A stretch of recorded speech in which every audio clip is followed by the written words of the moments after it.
Good morning बच्चों, मैं रंजना सिंह, संकाय सदस्य डाइट गुमला। आज आपको पढ़ाऊंगी इंग्लिश, जिसमें कि हम पार्ट 1 में पढ़ चुके हैं।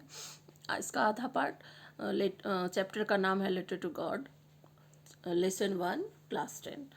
तो बुक का नाम है द फर्स्ट फ्लाइट। तो जिसमें मैं इसका आधा पहले भी पढ़ा चुकी हूँ और बाकी शेष पेज नंबर 5 से आज हम लोग शुरू करेंगे। तो चलिए शुरू करते हैं। तो जैसा कि आप जानते हैं कि पिछले पार्ट में मैंने पढ़ाया था कि बहुत बारिश से उम्मीद कर रहा था लैंको, जो कि किसान था कि अब बारिश होगी। लेकिन बारिश हुई तो बड़े बड़े बूंदे गिरने लगा, तो उसको लग रहा था कि इतनी खुशी हुई कि लगा कि आसमान से सिक्के गिर रहे हैं, कॉइन्स गिर रहे हैं। लेकिन बाद में जो हुआ वो आप सभी जानते हैं, और अभी हम लोग और आगे जानेंगे कि आगे क्या हुआ।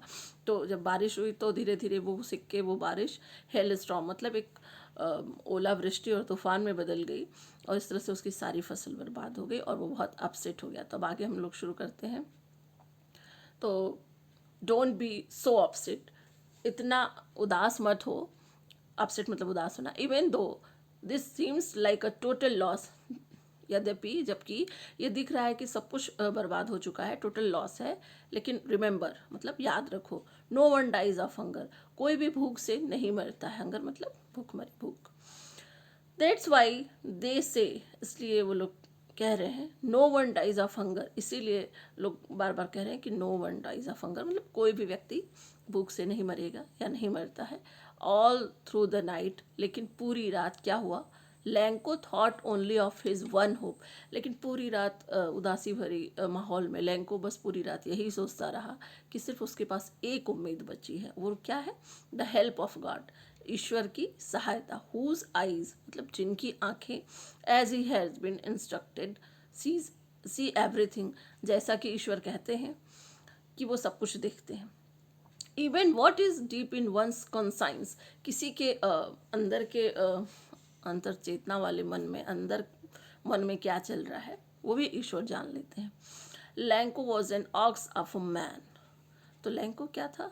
एक बहुत ही, ऑक्स मतलब बैल की तरह काम करने वाला, बहुत मेहनती इंसान था, हार्ड वर्किंग था।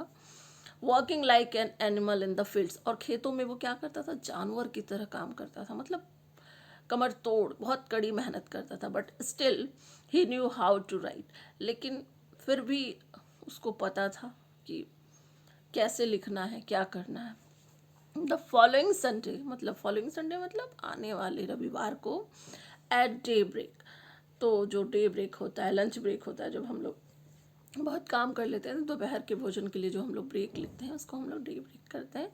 तो जब डे ब्रेक मतलब वही लंच का समय हुआ, he began to write a letter, उसने क्या किया? एक पत्र लिखना शुरू किया, वेज, जिसमें he himself would carry to town and place in the email.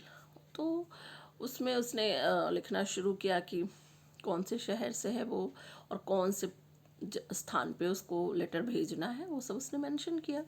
It was nothing less than a letter to God, लेकिन ये लेटर किन को लिखा जा रहा था? कि किसी और को नहीं, बल्कि ईश्वर को, डायरेक्ट भगवान को लेटर लिखा जा रहा था। गॉड, ही रोट, उसने लिखा, जैसे हम लोग संबोधन में लिखते हैं ना, प्रिय या परमादरणीय, या जो भी अपने बड़ों को परमादरणीय या वो लिखते हैं, या छोटों को प्रिय लिखते हैं, तो उसी तरह से उसने संबोधन में लिखा, God if you don't help me, यदि आप मेरी सहायता नहीं करते हैं, my family and I will go hungry this year, तो मैं और मेरा परिवार इस साल क्या होंगे? भूख से मर जाएंगे, भूखमरी से मर जाएंगे। I need 100 pesos in order to sow my field again and to live until the crop comes. तो उन्होंने कहा कि ईश्वर, मुझे 100 पेसोस की आवश्यकता है अपने परिवार को चलाने के लिए और अपने खेतों में फिर से फसल उगाने के लिए, जिंदा रहने के लिए, जब तक कि अगली फसल आ नहीं जाती है। तो पेसोस मतलब जैसे हमारे यहाँ ये रुपया होता है, तो वो ये विदेश की कहानी है, तो उनके देश में रुपए को पेसोस बोलते हैं, तो उनका मुद्रा का नाम पेसोस है। तो उसको 100 पेसोस, 100 पेसोस चाहिए थे। बिकॉज द हेल स्टॉर्म मतलब उस ओलावृष्टि, उस तूफान के चलते उसको ये सब ईश्वर से लिखना पड़ रहा है। ही रोट टू गॉड, उसने ईश्वर को लिखा, ऑन द एनवेलप, और लिख के एक एनवेलप पर में उसने डाला, put the letter inside and तो उसने एक पत्र लिख के उसको एक लिफाफे के, एनवेलप मतलब लिफाफा होता है, लिफाफे के अंदर डाला। And still trouble went to town, और वो फिर भी परेशान था शहर जाने के लिए। एट द पोस्ट ऑफिस, कहाँ जाना था उसको? पोस्ट ऑफिस जाना था, डाकघर जाना था। He placed a stamp on the letter, और उसने उस पत्र के ऊपर एक टिकट चिपकाया। एंड ड्रॉप्ड मतलब लेटर बॉक्स में डालना। तो यहाँ पे कंसाइंस का मतलब होता है inner sense of right and wrong, जैसे हमारे अंदर से एक विचार आता है कि हमें क्या सही करना है, क्या गलत है, उसका सोच के हम करते हैं, तो उसको कंसाइंस बोलते हैं। And peso currency of several Latin American country, Latin अमेरिकी देशों में की मुद्रा को पेसो कहा जाता है। तो लैंको ने पत्र पे टिकट चिपकाया और उसको लेटर बॉक्स में डाल दिया। अब आगे, fellow also broke out laughing. तो जब उसने लेटर बॉक्स में डाला वो पत्र, तो उसके आसपास के जो फेलोज थे वो लोग हंसने लगे। बट ऑलमोस्ट इमिडिएटली, लेकिन तब तक लगभग अचानक, ही टर्न सीरियस, वो लोग गंभीर हो गए। And tapping the later on his desk, उन्होंने उस पत्र को नहीं, वो पत्र उसने पहले लेटर बॉक्स में नहीं डाला था, पोस्ट ऑफिस में, पोस्ट ऑफिस के कर्मचारियों के सामने ही रखा था। तो वो लोग देख के लेटर को बहुत हंसने लगे। फिर बाद में अचानक वो गंभीर हो गए, उन्होंने उस पत्र को हाथ में उठाया डेस्क पर से, एंड कमेंट मतलब अपनी टिप्पणी की, अपना विचार व्यक्त किया। व्हाट फेथ, क्या विश्वास है, जैसे हम लोग नहीं कहते हैं बड़ा विश्वास है, क्या विश्वास है, उस तरह से उसने कहा। I wish I had the faith of the man who wrote this letter, और मैं कामना करता हूँ, ऐसी इच्छा रखता हूँ कि जिस व्यक्ति ने ये लेटर लिखा है इतना विश्वास के साथ, उसका विश्वास हमेशा कायम रहे। Starting up a correspondence with God, और जिसने कि ईश्वर से अपना पत्राचार शुरू किया। So in order not to shake the writer's faith in God, तो फिर उस व्यक्ति ने सोचा कि ये जो विश्वास है वो बना रहना चाहिए। विश्वास शेक मतलब हिलना, ये विश्वास ईश्वर के प्रति डगमगाना नहीं चाहिए, हिलना नहीं चाहिए। उसने क्या किया? The post master came up with an idea, तो वहाँ के जो डाकघर के जो हेड थे, पोस्ट मास्टर थे, वो एक विचार के साथ आगे बढ़े। आंसर द लेटर, और उन्होंने सोचा कि इस प्रश्न का उत्तर अवश्य देना चाहिए। But when he opened it, लेकिन जब उन्होंने इसको खोला, पत्र को, लिफाफे को, it was evident that to answer it he needed something more than goodwill.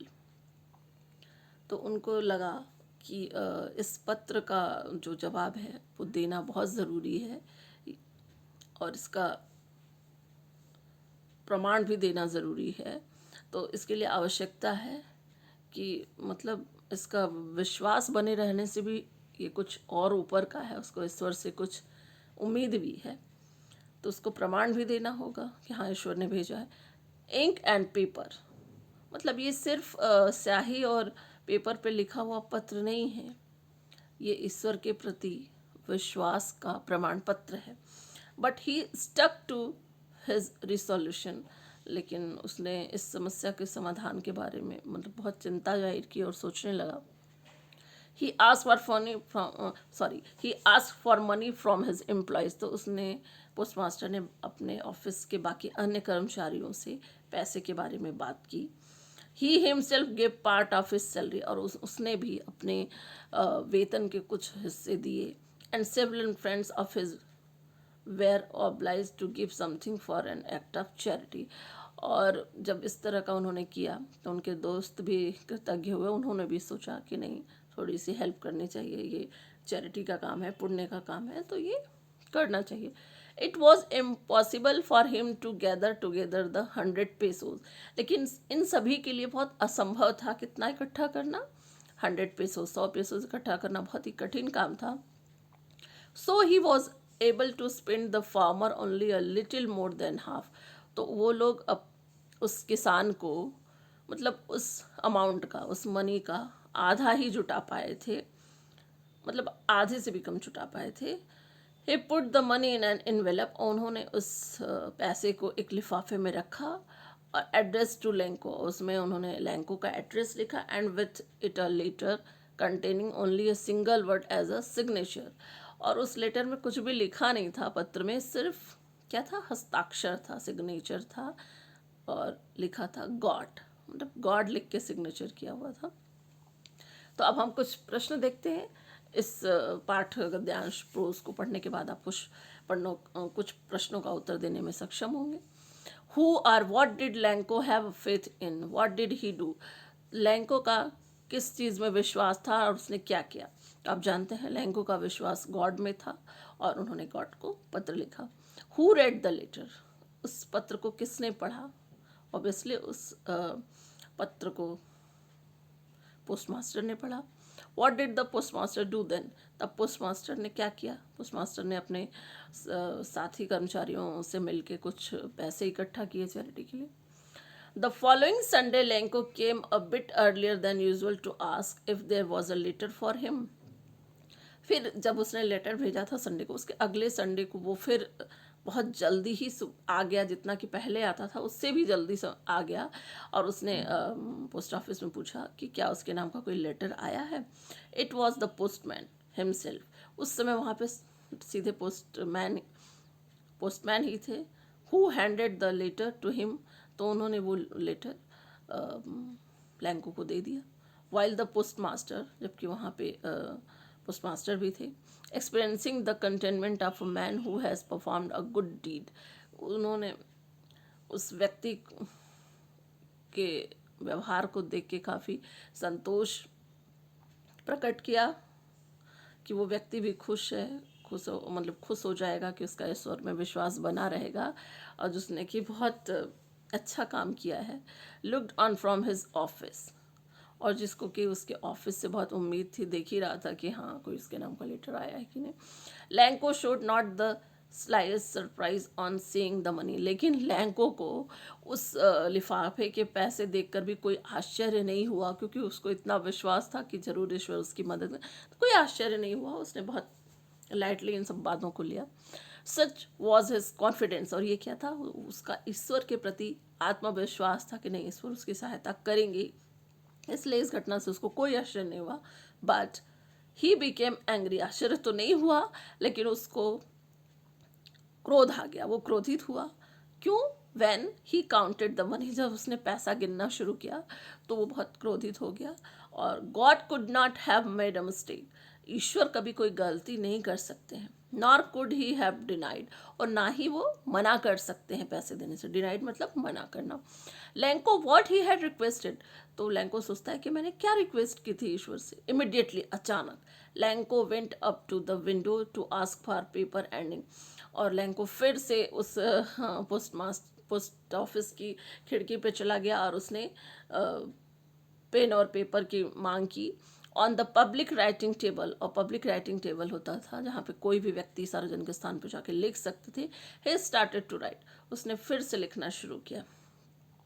With much wrinkling of his bro, अपनी भौहों को ताने हुए, जैसे जब किसी को गुस्सा आता है, कोई चिढ़ता है तो बहुत उसकी भौहें तन जाती हैं, सिकुड़, तो उस तरह से उसकी भी भौहें सिकुड़ गई थी और वो बहुत गुस्सा हुआ और उसने गुस्से में लेटर लिखना शुरू। Caused by the effort he had to make to express his ideas, और उसने अपना भाव व्यक्त करने के लिए उस पत्र में अपने विचारों के लिए उसने लेटर लिखना शुरू किया। व्हेन ही फिनिश्ड, जब उसका और लेटर लिखना ख़त्म हुआ, he went to the window to buy a stamp, तो फिर से वो खिड़की पे गया एक टिकट खरीदने के लिए।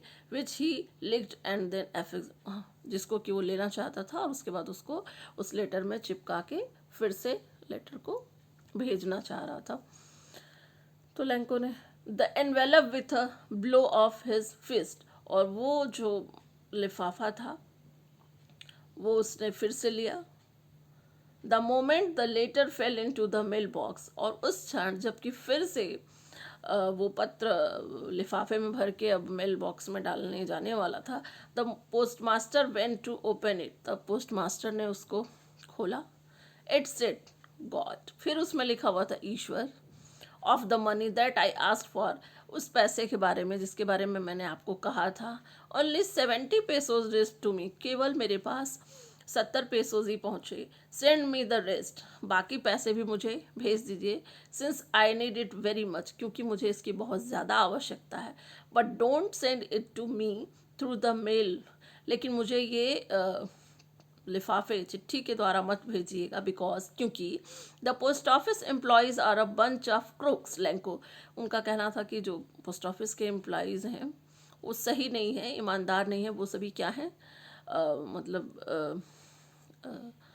धोखा देने वाले हैं, वो लोग चोरी कर लेते हैं पैसों को। लैंको, फिर नीचे लिखा है लैंको। अब इस को पढ़ने के बाद आप थोड़ा सा जानेंगे कि अब आगे क्या हुआ था। तो थोड़ा सा हम प्रश्न देख लेते हैं, मौखिक प्रश्न। Was Lencho surprised to find a letter to him with money in it. अब आपको इस प्रश्न का जवाब देना है कि क्या वो लिफाफे और वो पैसे पाने के बाद लैंको सरप्राइज हुआ था। तो नहीं, लैंको सरप्राइज नहीं हुआ था, बल्कि कम पैसे देख के वो एंग्री हो गया था, क्रोधित हुआ था। व्हाट मेड हिम एंग्री, क्या उसे क्रोधित बनाया था, कम पैसे। उसने 100 पैसे मांगे तो उसमें 70 थे, इसलिए। तो इस तरह से आप प्रश्नों के बारे में सोचते रहेंगे। और ये ग्रिडी शब्द है। ग्रिडी मतलब होता है लालची, नेव मतलब नादान, स्टूपिड मतलब मूर्ख, अनग्रेटफुल मतलब किस कोई हेल्प करता है आपकी और आप कृतज्ञता जाहिर नहीं करते हैं, थैंक यू नहीं बोलते, तो ये अनग्रेटफुल बिहेवियर है। सेल्फिश मतलब स्वार्थी, कॉमिकल मतलब मजाकिया, अनक्वेश्चनिंग मतलब बिना पूछे। तो अब यहाँ पे और भी कुछ शब्द हैं। गेल मतलब उदास होता है, वर्लविंड मतलब तेज हवाएं, ठंडी हवाएं, साइक्लोन मतलब तूफान, हरिकेन मतलब भी तूफान, एक प्रकार का तूफान होता है, टॉर्नेडो भी एक प्रकार का तूफान होता है, और टाइफून भी एक प्रकार का तूफान होता है। तो यहाँ पे आपको पहला शब्द दिया हुआ है, पहला अक्षर दिया हुआ है जिससे आप शब्द बना सकते हैं। तो जैसे कि पहला में आप देख पा रहे हैं, a violent tropical storm. Violent मतलब बहुत हिंसक, जो बहुत नुकसान पहुंचाते हैं। Which strong winds move in a circle, जहाँ पे बहुत तेज़ हवाएं गोल गोल सर्कल में घूमती हैं, उसको क्या बोलते हैं। तो यहाँ पे बीच में सी दिया हुआ है, तो आप शब्दों का मिलान कर सकते हो। तो साइक्लोन एक ऐसा वर्ड है जिसमें बीच में सी आएगा, तो CYCLONE, तो पहले में साइक्लोन होगा। दूसरा, एन एक्सट्रीमली स्ट्रॉन्ग विंड, बहुत ज़्यादा, एक्सट्रीमली मतलब अत्यधिक तेज़ हवाएं, उनको क्या बोलते हैं। तो यहाँ पे कौन सा है जो यहाँ पे शुरू होगा, तो गेल होगा, क्योंकि यहाँ बीच में ए दिया हुआ, गेल में ही बीच में है, GALE, gale. And violent tropical storm with very strong winds, और जो हिंसक तूफान होता है जिसमें बहुत तेज़ हवाएं चलती हैं, उसको क्या बोलते हैं। तो यहाँ पे पी दिया हुआ है, तो पी किस में है आप देख पा रहे हैं, टाइफून में पी है, TYPH, typhoon. A violent storm whose centre is a cloud in the shape of a funnel, एक ऐसा तूफान जिसमें कि एक कीप में देखें जो पतली सी उसमें पीछे लगी होती है, डंडी टाइप की नली होती है, पाइप टाइप का होता है, उसमें से ऐसा लगता है कि बादल उसमें से निकल रहे हैं, बादल उसकी शेप में, तो उसको क्या बोलते हैं आप देख पा रहे होंगे, टॉर्नेडो। बीच में एन है तो टॉर्नेडो में बीच में एन है। अ violent storm with very strong winds, एक हिंसक तूफान जो बहुत तेज चलता है, बहुत जान माल की क्षति, specially in the western Atlantic ocean, जो कि पश्चिमी अटलांटिक महासागर में चलती हैं, उनको क्या बोलते हैं। तो यहाँ पर आर बीच में है, तो आप देख पा रहे होंगे HURRICAN, यहाँ पे हरिकेन शब्द बनेगा। A very strong wind that moves very fast in a spinning movement and causes a lot of damage, ऐसी अत्यधिक तेज हवाएं जो बहुत तेज चलती हैं और गोल गोल घूमती हैं और बहुत ज़्यादा नुकसान पहुंचाती हैं, उनको क्या बोलते हैं, वॉलविंड। यहाँ बीच में एल है तो WHIRL, वॉलविंड। तो आशा है आपको समझ में आ गया होगा। इसके बावजूद भी अगर आपका कोई प्रश्न हो तो बच्चों आप पूछ सकते हैं, कमेंट बॉक्स में लिख सकते हैं, और बाकी आप क्वेश्चन का आंसर अपने से खुद पूरा पाठ पढ़ के देंगे, प्रश्न पूछेंगे। और अगर ये वीडियो समझ में आए तो इसको आप ज़रूर लाइक करेंगे, शेयर करेंगे, सब्सक्राइब करेंगे। आज के लिए इतना ही, धन्यवाद।